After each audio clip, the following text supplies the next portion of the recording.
আল্লাহ মিন হাদিল আইয়াম কিলা ইয়া রাসূলুল্লাহ ওয়ালাল জিহাদু ফি সাবিলিল্লাহ ক্বাল ওয়ালাল জিহাদু ফি সাবিলিল্লাহ। নবীজি সাল্লাল্লাহু আলাইহি ওয়াসাল্লাম বলেছেন জিলহজের এই 10 দিন পহেলা জিলহজ থেকে 10 জিলহজ পর্যন্ত এই 10টা দিন নেক আমল করলে আল্লাহর কাছে এর মর্যাদা মাহাত্ম্য ফজিলত এত বেশি যে অন্য কোন সময়ের অন্য কোন আমলে আল্লাহ এত খুশি হন না বা আল্লাহর কাছে এত প্রিয় না। এই দশকের ভালো কাজ আল্লাহর কাছে যত বেশি প্রিয়। এই দশক উপলক্ষে আমরা 10টি কাজ করব। জিলহজের প্রথম 10টি দিন এবং এই 10টি রাত রমজানের পরে ইবাদতের সবচাইতে গুরুত্বপূর্ণ তাৎপর্যপূর্ণ ফজিলতপূর্ণ দশক এবং মৌসুম। জিলহজের প্রথম দশকের যত গুরুত্ব কোরআন হাদিসে এবং সালাফে সালেহিনের আমলের মধ্যে বর্ণিত হয়েছে, আমাদের সমাজে এই 10টা দিনের ইবাদতের ব্যাপারে মানুষের অবহেলা যেন ততটাই চরমে। ইসলাম জিলহজের প্রথম 10 দিনের যত গুরুত্ব যত তাৎপর্য বর্ণনা করেছে, এর ছিটে ফোটাও আমাদের সমাজে সচরাচর চোখে পড়ে না। আমরা কোরবানির পশুর হাট কিংবা গরু ছাগলের আনাগোনা দেখে জিলহজ মাস আসছে সেটা টের পাই, অনুভব করতে পারি।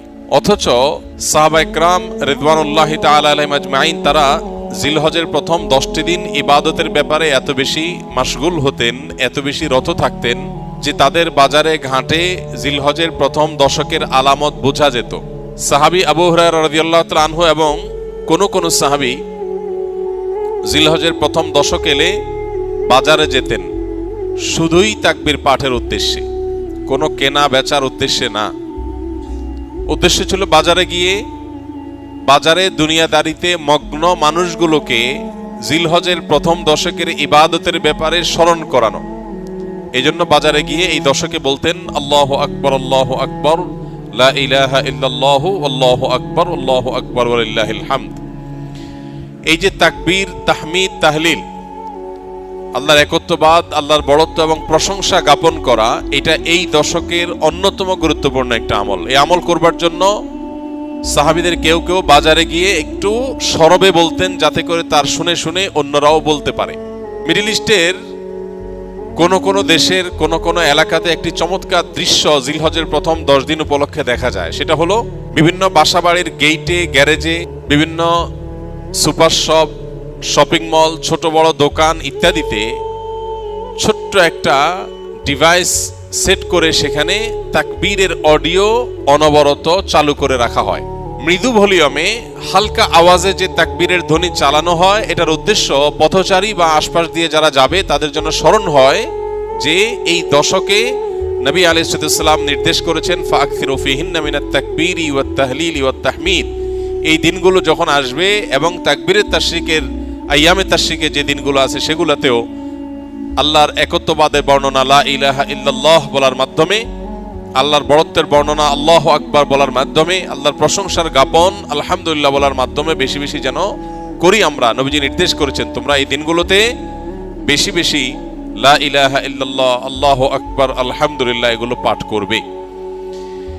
এজন্য ভাইরা আমার, আমাদের কর্তব্য হলো জিলহজের প্রথম দশকের ইবাদত, এর তাৎপর্য, এর আমল, এর গুরুত্ব, এর মাহাত্ম্য এই সম্পর্কে সমাজে জানাশোনা যেন বাড়ে, সচেতনতা যেন বাড়ে। এই হারিয়ে যাওয়া বা অনেকটাই মানুষের আমল থেকে সরে যাওয়া ছুটে যাওয়া এই বিষয়টাকে যেন পুনরায় জিন্দা করা যায়, এই জন্য আমাদের ভূমিকা রাখা দরকার। আমরা যদি প্রত্যেকটা মানুষ যার যার জায়গা থেকে সিদ্ধান্ত গ্রহণ করি যে জিলহজের প্রথম দশক উপলক্ষে কোরআন এবং হাদিসের আলোকে যে করণীয়গুলো আছে এগুলো একজন ইমানদার হিসাবে আমি আমল করব, আরো 2-4-5 জন মানুষকে আমি অ্যাওয়্যার করব, সচেতন করব, ইনশাআল্লাহ অনেকটা হারিয়ে যাওয়া এই আমলগুলো নতুন করে পুনরায় জিন্দা হবে, জীবিত হবে। চেষ্টা করা যাবে তো ইনশাআল্লাহ। প্রিয় ভাইরা আমার, আমাদের মধ্যে কেউ যদি বাজারে যায়, চায়ের দোকানে যায় এবং যে একটু যদি জোরে আল্লাহু আকবার লা ইলাহা ইল্লাল্লাহু আল্লাহু আকবার ওয়ালিল্লাহিল হামদ তাকবীর তাহমিদ তাহলিল যদি পাঠ করে, কোনো কাজ নাই, কোনো কারণ নাই, চায়ের দোকানের আড্ডার মধ্যে গিয়ে একটু উচ্চস্বরে তাকবীর পাঠ করেছে কেউ, তাহলে সমাজের মানুষ সেটাকে নেগেটিভলি দেখবে, মনে করবে লোকটার মাথায় সমস্যা কিনা, হঠাৎ করে তাকবীর কেন বলল। অর্থাৎ এই পরিমাণ গাফলতিতে আমরা নিমজ্জিত হয়ে গেছি যে আল্লাহর জিকিরটা আমাদের কাছে অস্বাভাবিক আর গাফলতিটা স্বাভাবিক হয়ে গেছে। এই পরিস্থিতি থেকে উম্মতকে বাঁচাবার জন্য আমরা একটু চেষ্টা করতে পারি না ইনশাআল্লাহ? স্কিলের ভাইরা যারা আছেন বিশেষ করে ছুটি হয়ে যাবে, বাড়িতে যাবেন, ঘরে যখন একটু প্রবেশ করবেন, ঘরের লোকজন বিভিন্ন কাজে আছে, একটু মৃদু ভলিউমে, ডিস্টার্ব করার মতো আওয়াজে না, একটু মৃদু ভলিউমে আপনি যদি তাকবীর বলে ওঠেন, হয়তো আরেকজনের স্মরণ হবে ইনশাআল্লাহ। আমরা এখানেও যে কয়দিন আসি, আমরা বাহির থেকে এসে রুমে প্রবেশ করলাম বা কয়েকজনের মধ্যে প্রবেশ করলাম, তখন যদি একটু সরবে পড়ি এই উদ্দেশ্যে যাতে করে অন্যের স্মরণ হয়, তাহলে হয়তো আমলটা জিন্দা হবে। জিলহজের প্রথম দশক উপলক্ষে আমাদের সবগুলো মনিটরে ইনশাআল্লাহ এই দশকে তাকবীরের ধ্বনি উচ্চারিত হতে থাকবে মৃদু ভলিউমে, যাতে করে অন্যদের স্মরণ হয়। এই সবগুলোর উদ্দেশ্যই হলো জিলহজের প্রথম দশককে আমরা ইবাদত এবং আমলের একটা দশকে পরিণত করব ইনশাআল্লাহ। রমজান মাসে আলহামদুলিল্লাহ কম হোক বেশি হোক, ভুল হোক ভালো হোক মন্দ হোক, মিলিয়ে ঝুলিয়ে আমল করার একটা চেষ্টা আমাদের সমাজে আছে, কিন্তু জিলহজের প্রথম দশক উপলক্ষে নেক আমল বা ইবাদতের তেমন কোনো কাজ দেখা যায় না। কাজ একটাই, কোরবানির গরু ছাগল কেনা বেচা। এছাড়া এই দশকের আর কিছু চোখে পড়ে? চোখে পড়ে না। আপনারা বিভিন্ন এলাকার মানুষ আছেন, আমি আপনাদেরকে উদাত্ত আহ্বান রাখতে চাই, অনলাইনে আমাদেরকে যারা শুনছেন তাদেরকে উদাত্ত আহ্বান রাখতে চাই। অনেক কোরবানির গরু ছাগলের হাটে মাইক লাগানো হয় নানান ঘোষণা, অ্যানাউন্সমেন্ট ইত্যাদি করার জন্য। আমি লক্ষ্য করেছি খুবই দুর্ভাগ্যজনকভাবে যে কোরবানির পশু কেনা বেচার হাটের অর্থনৈতিক সুফল বিপুল পরিমাণে, আর্থসামাজিক উপকারিতা অনেক বেশি, এটাকে ঘিরে হাজার হাজার লক্ষ লক্ষ মানুষের জীবিকার ব্যবস্থা হয়।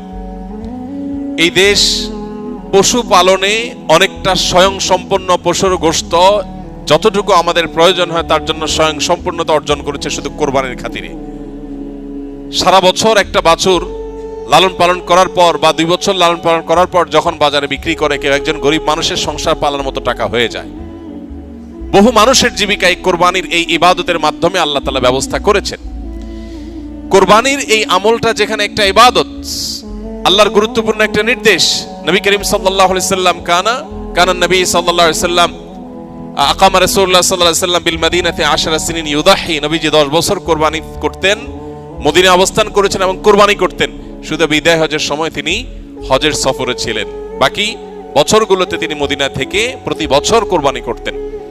তো কোরবানির এই আমলটা যেহেতু একটা ইসলামিক কাজ, একটা ইবাদত, সেই ইবাদতকে ঘিরে যে হাট বা বাজার হয় সেখানকার মাইকে গান এবং বাজনা বাজানো হয়, এর চেয়ে দুর্ভাগ্যজনক বাস্তবতার কি আছে? তো আপনাদেরকে আমরা উদাত্ত আহ্বান রাখতে চাই, এইসব মাইকে বিভিন্ন অ্যানাউন্সমেন্ট করতে হয়, বিভিন্ন ঘোষণা দিতে হয়, সেটা দেওয়া হোক। পাশাপাশি বাকি সময়গুলোতে মানুষের অ্যাটেনশন গ্রো করার জন্য গান বাজনা নয়, তাকবীরের ধ্বনি উচ্চারিত হোক। আমরা ইনশাআল্লাহ দাওয়াতের নিয়তে, মাস্তানি না, কিসের নিয়তে? দাওয়াতের নিয়তে এরকম হাট বাজারগুলোতে যারা দায়িত্বশীল আছেন তাদেরকে গিয়ে যদি ফাউন্ডেশন একটা লিফলেট দেই আর একটু হাতে পায়ে ধরে আল্লাহর ভয় দেখাই যে আপনি যে গান বাজাচ্ছেন, এই গান শুনে যত মানুষ গুনাহগার হবে, এই হারাম মিউজিকের কারণে যত মানুষ গুনাহগার হবে, আপনি দায়ী হবেন। মানুষ এসছে ইবাদতের একটা কাজের জন্য, পশু কেনার জন্য, আপনি তাকে গুনাহ করতে বাধ্য করছেন, এটা হয় না। এলাকার ওলামায়ে কেরাম যাদের প্রভাব আছে, যাদের সামাজিক অবস্থান আছে, সেরকম ভালো 2-4টা মানুষকে সাথে নিয়ে আমরা দাওয়াতের উদ্দেশ্যে বললাম। আমাদের কথা যদি কেউ আমল নাও করে, সওয়াব তো আমরা পেয়ে যাবো ইনশাআল্লাহ। চেষ্টা করা যাবে না ইনশাআল্লাহ? আমরা যদি এটা কেউ করতে পারি, পরবর্তীতে ছুটির পরে এসে বাইজিদের কাছে আপনারা রিপোর্ট করবেন কে কোন বাজারে এই আমলটা করাইতে পারছেন, পারলে ভিডিও করে রেখে দিবেন। আমি ইনশাআল্লাহ ছুটির পরে, আমি হজের সফর থেকে ফিরে আসার পরে আপনাদের মধ্যে যারা এই কাজটা করতে পারবেন আমি আলাদা করে তাদেরকে পুরস্কার দেব ইনশাআল্লাহ। আর আমার পুরস্কার আর কি, আল্লাহ রাব্বুল আলামিন সবচেয়ে বড় পুরস্কার ইনশাআল্লাহ দিবেন। চেষ্টা করা যাবে না ইনশাআল্লাহ? তো আমরা দাওয়াতের নিয়তে এই পরিকল্পনাটা করব যে কোরবানির পশুর হাটে গান বাজনা নয়, তাকবীর উচ্চারিত হওয়া উচিত। মানুষকে নরমের সাথে যুক্তি দিয়ে বোঝাতে হবে, রাগারাগি না, মানুষের সাথে ব্যবহার খারাপ করা না, দাওয়া হতে হবে সুন্দরভাবে। চেষ্টা করা যাবে না ইনশাআল্লাহ? একটা লিফলেট নিয়ে গেলেন কোরবানির পশুর হাটে, যে জায়গায় লাগাইলে কারোর ক্ষতি হবে না, কারোর ওয়ালে পারমিশন ছাড়া লাগাইলে তিনি কষ্ট পাবেন, নিষেধ করা আছে, এরকম জায়গায় না। যেখানে লাগাইলে কারোর কোনো অসুবিধা হবে না এরকম জায়গায়। কোন একজন রিক্সা চালক ভাই তিনি সম্মতি দিয়েছেন তার রিক্সার পেছনে লাগাতে, তাহলে তার অনুমতি নিয়ে তার পেছনে একটা লিফলেট লাগাই দেন, যাতে করে এটা দেখে 10 জন মানুষ আমল করে। একটা হারিয়ে যাওয়া সুন্নাহকে, একটা হারিয়ে যাওয়া বা বেশ কয়েকটা হারিয়ে যাওয়া আমলকে আমরা সমাজে পুনরায় জীবিত করার জন্য যদি কাজ করি, তাহলে আমাদের মর্যাদা আল্লাহর কাছে কত বেশি, এই বিষয়ে বহু হাদিস বর্ণিত হয়েছে। আমরা সেই মর্যাদা অর্জন করার চেষ্টা করতে পারি না ইনশাআল্লাহ? এজন্য ভাইরা আমার, যারা এই কথাগুলো আমরা শুনছি অনলাইনে অফলাইনে, আমরা আরো কয়েকজনের কাছে পৌঁছে দিব। জিলহজের প্রথম দশক শুধু কোরবানির পশু কেনা বেচার দশক নয়, এই দশক ইবাদতের দশক, এই দশক আমলের দশক। নবী করিম সাল্লাল্লাহু আলাইহি সাল্লাম বলেছেন, মা মিন আইয়ামিন আল আমালুস সালিহু ফিহিন্না হাব্বু ইলাল্লাহ মিন হাযিহিল আইয়াম। কিলা ইয়া রাসূলুল্লাহ ওয়ালাল জিহাদু ফি সাবিলিল্লাহ? ক্বাল ওয়ালাল জিহাদু ফি সাবিলিল্লাহ। নবীজি সাল্লাল্লাহু আলাইহি সাল্লাম বলেছেন, জিলহজের এই 10 দিন, এই 10 দিন, পহেলা জিলহজ থেকে 10ই জিলহজ পর্যন্ত, এই 10টা দিন নেক আমল করলে আল্লাহর কাছে এর মর্যাদা, মাহাত্ম্য, ফজিলত এত বেশি যে অন্য কোন সময়ের অন্য কোন আমলে আল্লাহ এত খুশি হন না বা আল্লাহর কাছে এত প্রিয় না, এই দশকের ভালো কাজ আল্লাহর কাছে যত বেশি প্রিয়। সাহাবীগণ জিজ্ঞাসা করলেন, হে আল্লাহর রাসূল, অন্য সময় আল্লাহর রাস্তায় জিহাদ করলে যে বিপুল ফজিলত, সেটার মর্যাদাও কি এই দিনের চাইতে বা সেটাও কি আল্লাহর কাছে বেশি প্রিয় না? নবীজি বলেছেন, না, ওয়ালাল জিহাদু ফি সাবিলিল্লাহ। অন্য সময় জিহাদ করেও আল্লাহর কাছে এই দশকে নেক আমলের সমান সওয়াব পাওয়া সম্ভব না বা আল্লাহর প্রিয় নয়। তবে অন্য সময় যদি কেউ জিহাদ করতে বের হয়ে তার জান মাল সব কোরবান করে দেয়, তার কথা ভিন্ন, তার সাথে কারো কোনো তুলনা নাই। তাহলে ভাইরা আমার, এই দশকে নেক আমলের ব্যাপারে নবী আলাইহিস সালাম এত বেশি গুরুত্ব আরোপ করেছেন, এত বেশি গুরুত্ব দিয়েছেন, আল্লাহ তাআলার কাছে সবচেয়ে বেশি প্রিয়। এই জন্য এই দশকে আমরা নেক আমল করার চেষ্টা করবো তো ইনশাআল্লাহ। এই দশক উপলক্ষে আমরা 10টি কাজ করব। নাম্বার 1, এই দশক উপলক্ষে সাধারণ যে নেক আমলগুলো আছে, রুটিন যে ভালো কাজগুলো আছে, এগুলো বেশি বেশি করব। কারণ এই যে মাত্র যে হাদিসটা শুনলাম যে এই দশকের ভালো কাজ আল্লাহর কাছে সবচেয়ে বেশি প্রিয়, অতএব আল্লাহর কাছে যেহেতু সবচেয়ে বেশি প্রিয়, রমজানের পরে, রমজান তো মাস হিসাবে সবচেয়ে সেরা, দিন হিসাবে সবচেয়ে সেরা এই দশক, এই দশকের আমল যেহেতু আল্লাহর কাছে বেশি প্রিয়, অতএব এই দশকে যে কোনো ভালো কাজ, 5 ওয়াক্ত নামাজ পুরুষরা জামাতের সাথে তাকবীরুল্লাহর সাথে যতটা গুরুত্বের সাথে সম্ভব পড়ব, আর মহিলারা সময় মতো যথাসম্ভব উত্তম উপায়ে আমরা নামাজ পড়ব। এর বাইরে নফল নামাজগুলো পড়ার চেষ্টা করবো, ইশরাক তাহাজ্জুদের চেষ্টা করবো ইনশাআল্লাহ। যত নফল আমল করা যায়, ফরজ আমলগুলোর ইহতিমাম বা গুরুত্ব আরোপ করা যায় সেগুলো করব। 1, নেক আমল করা বেশি বেশি, কোরআন তেলাওয়াত, জিকির, আজকার সবগুলো। নাম্বার 2, যত রকম গুনাহ এবং পাপের কাজ আছে এগুলো সারা বছরই নিষিদ্ধ, হারাম। হারাম তো সারা বছরই হারাম। যে আমল, যে কাজ গুনাহ, সেটা সারা বছর করাটাই গুনাহ, কিন্তু এই দশকে করাটা বিশেষভাবে নিষিদ্ধ এবং এই দশকে করাটা বিশেষভাবে জঘন্য। কারণ যে দশকে আল্লাহর কাছে নেক আমল করা প্রিয়, সেই দশকে আপনি বদামল করলেন, সেটা আরো জঘন্য হবে না? এই জন্য এমনিতেই সম্মানিত 4 মাস সম্পর্কে আল্লাহ রাব্বুল আলামিন বলেছেন, ফালা তাজলিমু ফিহিন্না আনফুসাকুম। এই দশক, এই মাসগুলোতে তোমরা নিজেদের প্রতি অবিচার করো না। এই জন্য জিলহজের প্রথম দশক সম্মানিত 10 মাস, 4 মাসেরও অংশ, আবার মর্যাদাপূর্ণ দশক, আল্লাহর কাছে সবচেয়ে প্রিয় নেক আমলের জন্য। অতএব সেই দশকে আমরা গুনাহ থেকে, পাপের কাজ থেকে বেঁচে থাকার ব্যাপারে বিশেষভাবে যত্নশীল থাকবো ইনশাআল্লাহ। যে আমলে, যে বদামলের সাথে আমরা জড়িত, যে গুনাহের সাথে জড়িত, এই দশকে সেটাতে বেঁচে থাকার চেষ্টা করব। মোবাইলে, সোশ্যাল মিডিয়াতে, ফেসবুকে, হোয়াটসঅ্যাপে, ইউটিউবে কোনো হারাম জিনিস দেখবো না, শুনবো না এবং হারাম কাজ করবো না ইনশাআল্লাহ। নাম্বার 3, বেশি বেশি আল্লাহর জিকির করা। কারণ আল্লাহ তাআলা সূরা হজের 28 নম্বর আয়াতে এই নির্দিষ্ট দিনগুলোতে আল্লাহ বেশি বেশি জিকির করতে নির্দেশ করেছেন। অতএব বেশি বেশি আল্লাহর জিকির, যত রকমের আল্লাহ জিকির হতে পারে, মুখের জিকির, অন্তরের জিকির, এই জিকিরগুলো বেশি বেশি করবো ইনশাআল্লাহ। নাম্বার 4, যাদের হজের তৌফিক হয়েছে তারা এই দশকে হজ করবেন, হজ শুরু করবেন 8 তারিখে। আর নাম্বার 5, যাদের কোরবানির তৌফিক আছে তারাও কোরবানি করবেন, কারণ মান ওয়াজাদা সাআতান লিআন ইউযাহিয়া ওয়া লাম ইউযাহি ফালা ইয়াকরাবান্না মুসাল্লানা। যার কোরবানি করার সামর্থ্য আছে অথচ কোরবানি করলো না, নবী সাল্লাল্লাহু আলাইহি ওয়াসাল্লাম সতর্ক করেছেন, হাদিসে সতর্ক বাণী এসেছে, সেজন্য মুসলমানদের ঈদগাহে না আসে। এই জন্য কোরবানি করা, এটা হলো 5ম আমল এই দশকের, যাদের তৌফিক আছে। 6 নম্বর আমল হলো, যারা কোরবানি করার সিদ্ধান্ত গ্রহণ করবেন তারা জিলহজের চাঁদ ওঠার পর থেকে নিয়ে ঈদের দিন কোরবানি করা পর্যন্ত এই সময়ের মধ্যে মাথার চুল, গোঁফ, হাত পায়ের নখ এবং শরীরের অবাঞ্ছিত পশম ইত্যাদি এগুলো কাটা থেকে বিরত থাকবেন এই 10 দিন। অর্থাৎ এগুলো চাঁদ উঠার আগে আগে কেটে ফেলবেন। আর কাটবেন কখন? কোরবানির পরে।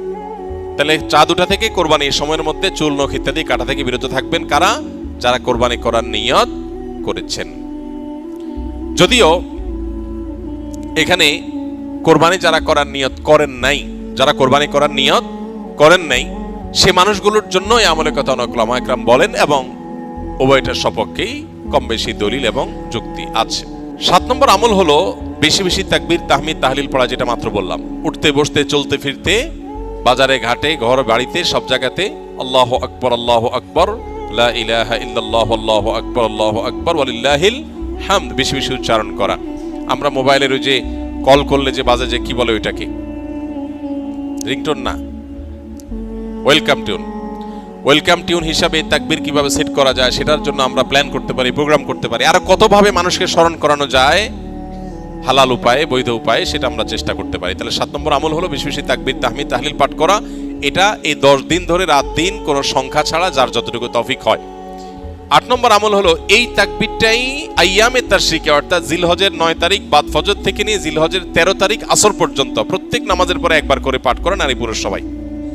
এটা আবশ্যক, সবাইকে করতে